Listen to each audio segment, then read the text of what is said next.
इस वीडियो में हम पढ़ने जा रहे हैं शुगर ट्रांसपोर्ट इन प्लांट्स, जिसे हम फ्लोएम ट्रांसपोर्ट भी कहते हैं या ट्रांसलोकेशन भी कहते हैं। ठीक है, तो देखिए शुगर प्लांट में प्लांट खुद प्रोड्यूस करता है sugar by the process of photosynthesis.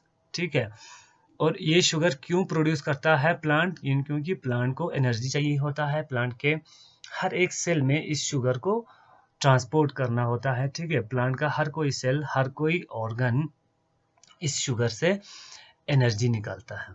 ठीक है, तो चाहे वो कोई फोटोसिंथेसाइजिंग सेल हो या नॉन फोटोसिंथेसाइजिंग सेल हो, उस सेल को एनर्जी की ज़रूरत होती है। ठीक है, वो एनर्जी उसे मिलती है by the breakdown of sugar, यानी कि by the process of respiration. ठीक है, तो ये शुगर ज़रूरत तो हर सेल की होती है प्लांट की, चाहे वो स्टेम का सेल हो, चाहे वो लीफ का सेल हो, चाहे वो रूट का सेल हो।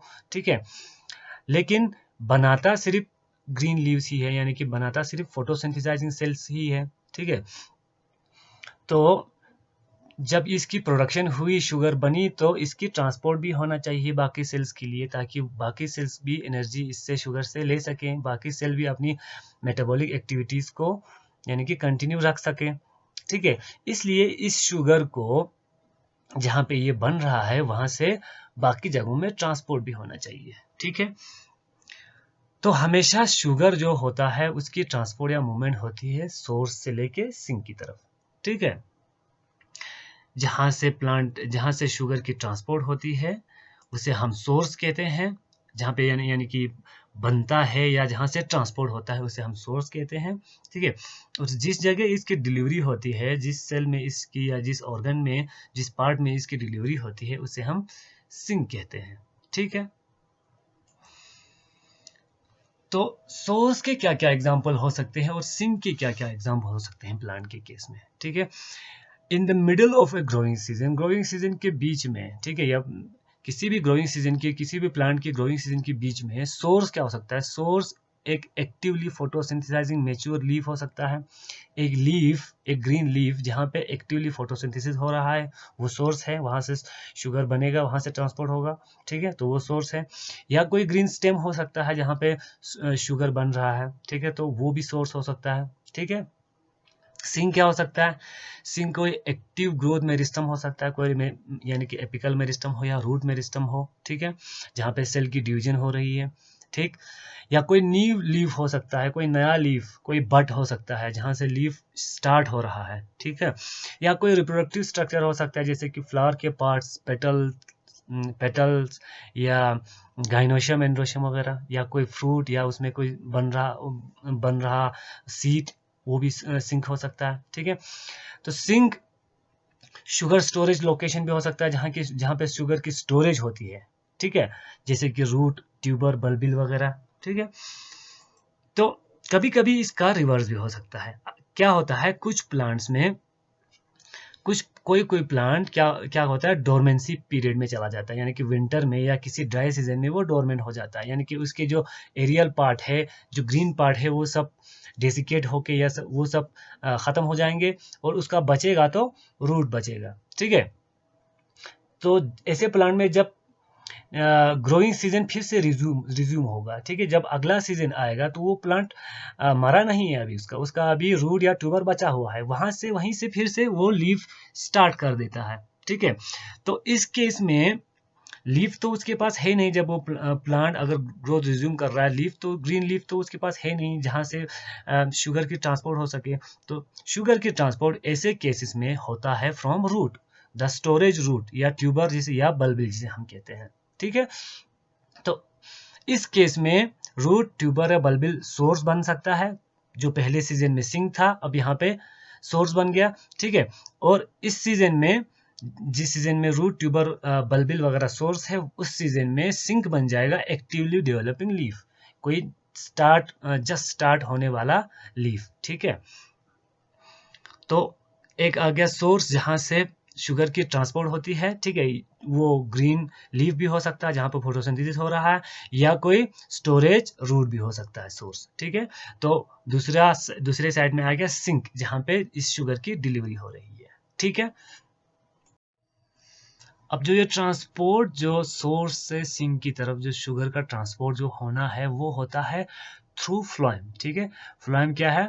फ्लोएम कंपेनियन सेल और स्यू ट्यूब एलिमेंट का बना हुआ है। ठीक है, और स्यू ट्यूब एलिमेंट आपस में एंड टू एंड जुड़ा हुआ होता है। ठीक है, और एंड टू एंड जुड़ के ये एक ट्यूब या पाइप लाइक स्ट्रक्चर बना देता है जिसे हम स्यू ट्यूब कहते हैं। ठीक है, तो इसी ट्यूब से, इसी पाइप के ही थ्रू फ्लोएम जो कंटेंट्स है, फ्लोएम के कंटेंट्स जो शुगर प्लस वाटर है उसकी ट्रांसपोर्ट होती है। ठीक है, जो मटेरियल जो ट्रांसपोर्ट होना है वो इसी ट्यूब के थ्रू होता है। ठीक है, तो कंपेनियन सेल हमेशा स्यू ट्यूब के साथ ही जुड़ा होगा, यानी कि जहां जहां स्यू ट्यूब एलिमेंट होगा वहां वहां कंपेनियन सेल भी होगा। ठीक है, और कंपेनियन सेल और स्यू ट्यूब एलिमेंट को दोनों को मिला के हम कहते हैं sieve tube element companion cell complex. ठीक है,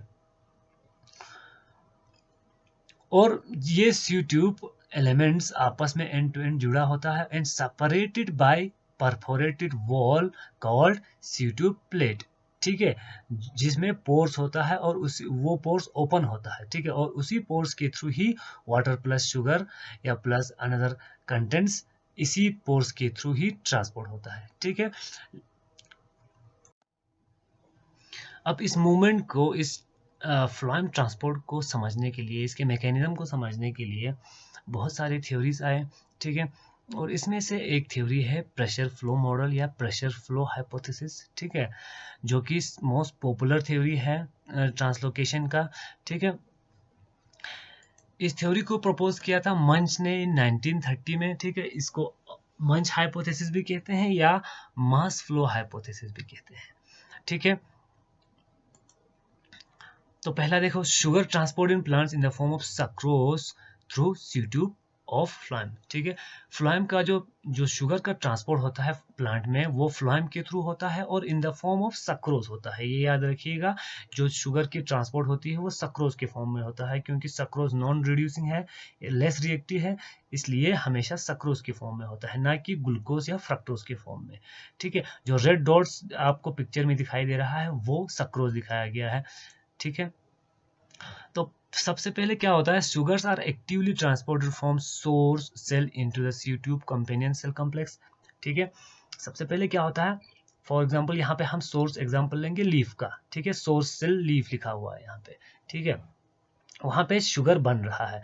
ठीक है, वहाँ पे शुगर बन रहा है और कुछ शुगर स्टोर हो रहा है इन द फॉर्म ऑफ स्टार्च, तो कुछ शुगर ट्रांसपोर्ट हो रहा है इन द फॉर्म ऑफ सक्रोज। ये रेड डॉट्स जो दिखा रहा है वो सक्रोज है। ठीक है, वहाँ से शुगर को हमेशा actively with the help of energy, ठीक है, एटीपी का इस्तेमाल करके यहाँ से हमेशा सक्रोज को मूव इन कराता रहता है टुवर्ड्स कंपेनियन सेल। ठीक है, कंपेनियन सेल और स्यू ट्यूब एलिमेंट कॉम्प्लेक्स, ये दोनों एक ही कॉम्प्लेक्स हम मानते हैं इन दोनों को। ठीक है, ये दोनों कनेक्टेड है। ठीक है, through lateral pores.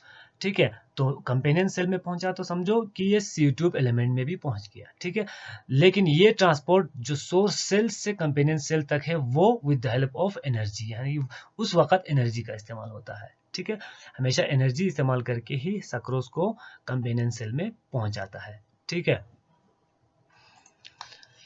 From the companion cell sugar diffuse into the phloem sieve tube element. ठीक है, कंपेनियन सेल में जब ये शुगर पहुंचता है, ठीक है, तो वहां से सिंपली डिफ्यूज होके वो स्यू ट्यूब एलिमेंट में भी पहुंच जाता है। ठीक है, जब ये स्यू ट्यूब एलिमेंट में पहुंच जाता है तो स्यू ट्यूब एलिमेंट में सोर्स के एंड पे, हमेशा सोर्स के एंड पे स्यू ट्यूब एलिमेंट में शुगर की कंसेंट्रेशन ज्यादा रहती है, हमेशा रहेगा।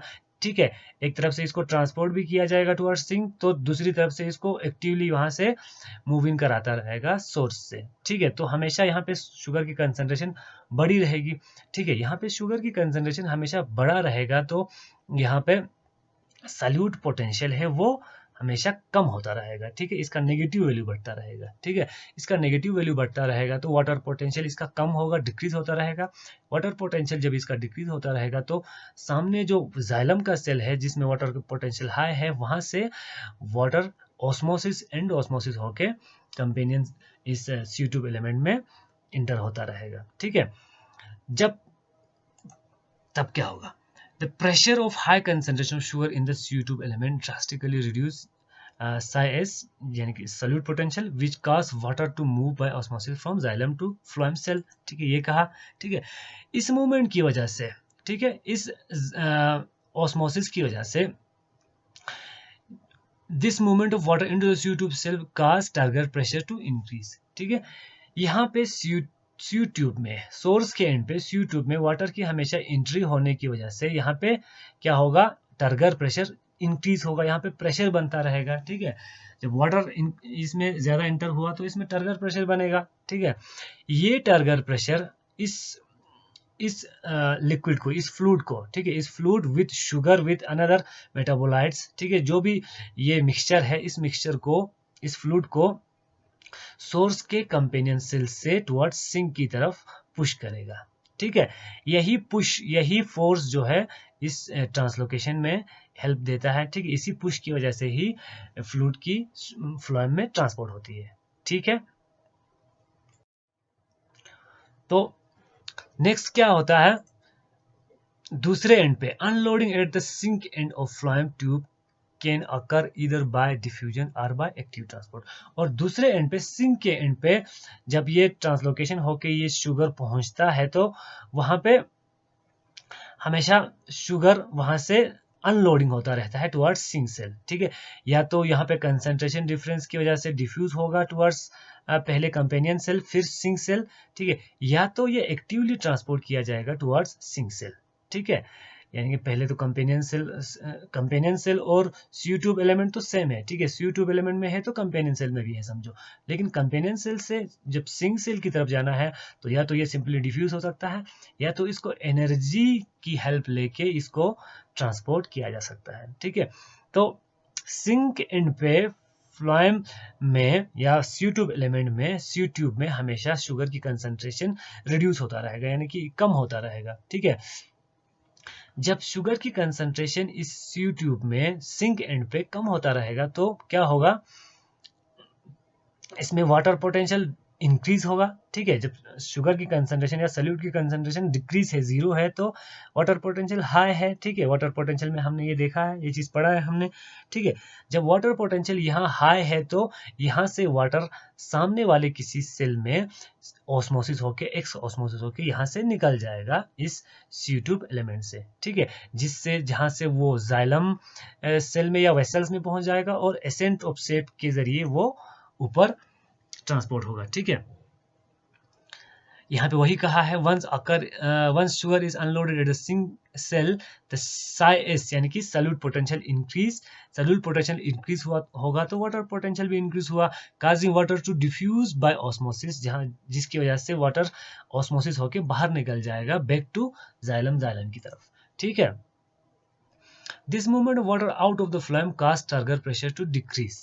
ठीक है, इसकी वजह से जब पानी सिंक एंड पे सी ट्यूब से बाहर निकल के जाएगा तो इस एंड पे टारगेट प्रेशर कम हुआ, वाटर निकला तो टारगेट प्रेशर कम हुआ। ठीक है, और दूसरे एंड पे, सोर्स एंड पे टारगेट प्रेशर हमेशा इंक्रीज रहता है। ठीक है, सोर्स एंड पे इंक्रीज और सिंक एंड पे टारगेट प्रेशर डिक्रीज। ठीक है, ये टारगेट प्रेशर का डिफरेंस वाटर को सोर्स से सिंक की तरफ क्या करता है, बल्क में फ्लो कराता रहता है। ठीक है, और ये टारगेट प्रेशर मेंटेन भी रहता है, यानी कि सोर्स एंड पे हमेशा हाई टारगेट प्रेशर मेंटेन रहेगा और सिंक एंड पे हमेशा लो टारगेट प्रेशर मेंटेन रहेगा, क्योंकि सोर्स एंड पे हमेशा फ्लोएम की लोडिंग होता रहता है। ठीक है, और सिंक एंड पे फ्लोएम की अनलोडिंग होता रहता है। इन दोनों की वजह से टारगेट प्रेशर का डिफरेंस सोर्स एंड और सिंक एंड पे मेंटेन रहता है। ठीक है, और यही टारगेट प्रेशर का डिफरेंस ही वाटर को पुश करता है, यानी कि ये एक पुश की वजह से, पुश फोर्स की वजह से ही फ्लूइड की ट्रांसपोर्ट होती है फ्लोएम में। ठीक है, अब जब वाटर एक बार जाइलम में पहुंचा तो जाइलम में हमें बताया जाइलम में क्या होता है, जाइलम में एसेंट ऑफ सेप होता है। ठीक है, जहाँ पे ट्रांसपेरेशन इसको खींच के पानी को ऊपर लेके जाता है। ठीक है, वो पानी फिर से जाइलम के पानी के साथ ऊपर लीव्स में पहुंचता रहता है। ठीक है, और इसी तरह ये फ्लो हमेशा मेंटेन रहता है। ठीक है, एक एंड पे वाटर जाइलम से सोर्स एंड पे फ्लोएम में एंटर होता रहता है और सिंक एंड पे वाटर जाइलम से फ्लोएम से जाइलम की तरफ एग्जिट होता रहता है। ठीक है, तो इसी मेंटेनेंस ऑफ प्रेशर की वजह से ही पानी और शुगर की ट्रांसपोर्ट फ्लोएम में हमेशा होता रहता है। ठीक है, तो एक डिफरेंस देखते हैं हम जाइलम के और फ्लोएम के मूवमेंट में क्या डिफरेंस है। ठीक है, पहला डिफरेंस जाइलम और फ्लोएम के मूवमेंट में है कि पहला ड्राइविंग फोर्स, कौन सा ड्राइविंग फोर्स क्या है। ठीक है, जाइलम में ट्रांसपायरेशन फ्रॉम लीव्स और कोहेजन और टेंशन ऑफ वाटर, ये तीन चीज मिलके ही जाइलम में वाटर को ट्रांसपोर्ट करता है। ठीक है, और जिसमें कोई एनर्जी का इस्तेमाल नहीं है। ठीक है, इसलिए हम इसको पैसिव कहते हैं या पैसिव फोर्स। ठीक है, और दूसरा है दूसरी तरफ फ्लोएम में एक्टिव ट्रांसपोर्ट। ठीक है, फ्लोएम में active transport, phloem active transport का मतलब एनर्जी का इस्तेमाल हो रहा है। ठीक है, फ्लोएम में हमने देखा जब जो फ्लोएम लोडिंग होता है सक्रोज का मीजोफिल सेल से कंपेनियन सेल में जब आता है तब उस वक्त एनर्जी इस्तेमाल होता है, और जब अनलोडिंग होती है सिंक एंड पे, जब कंपेनियन सेल से सिंक सेल में जब मूवमेंट होती रहती है शुगर की, उस वक्त भी एनर्जी का इस्तेमाल होता है। इसी लोडिंग और अनलोडिंग की वजह से ही ट्रांसपोर्ट पॉसिबल रहता है। ठीक है, तो कहीं ना कहीं फ्लोएम के जब ट्रांसपोर्ट है तो कहीं ना कहीं लोडिंग और अनलोडिंग में ही सही एनर्जी का इस्तेमाल तो हो रहा है। ठीक है, इसलिए फ्लोएम ट्रांसपोर्ट पैसिव ट्रांसपोर्ट है और जाइलम ट्रांसपोर्ट पैसिव ट्रांसपोर्ट है, नो एनर्जी रिक्वायर्ड, और फ्लोएम ट्रांसपोर्ट एक्टिव ट्रांसपोर्ट है जहाँ पे एनर्जी इस्तेमाल हो रहा है। ठीक है, और दूसरा डिफरेंस है प्रेशर पोटेंशियल। ठीक है, जाइलम में नेगेटिव है, यानी कि पुल की वजह से पानी ऊपर जा रहा है, पानी की यानी कि मूवमेंट हो रही है। ठीक है, और फ्लोएम में पैसिव है, यानी कि पुश की वजह से ये जो पानी या लिक्विड सोर्स से सिंक की तरफ मूव हो रहा है। ठीक है, तीसरा है सेल का डिफरेंस, जिस सेल के थ्रू मूवमेंट हो रहा है। जाइलम में जो मूवमेंट हो रहा है वो वेसल के थ्रू और ट्रैगेट्स के थ्रू होता है, वो दोनों नॉन लिविंग और डेड सेल्स है, हमें पता है। और फ्लोएम में जो मूवमेंट होती है वो होता है थ्रू सी ट्यूब एलिमेंट्स जो लिविंग सेल्स है, और कंपेनियन सेल्स जो इसका सपोर्टिंग सेल है वो दोनों लिविंग सेल है। ठीक है, तो ये तीन चीजें हैं, तीन डिफरेंस है जो जाइलम में फ्लूइड की मूवमेंट और फ्लोएम में फ्लूइड की मूवमेंट होती है। ठीक है, थैंक यू। तो इस वीडियो में इतना ही, अगला वीडियो आप लोग जरूर देखिएगा।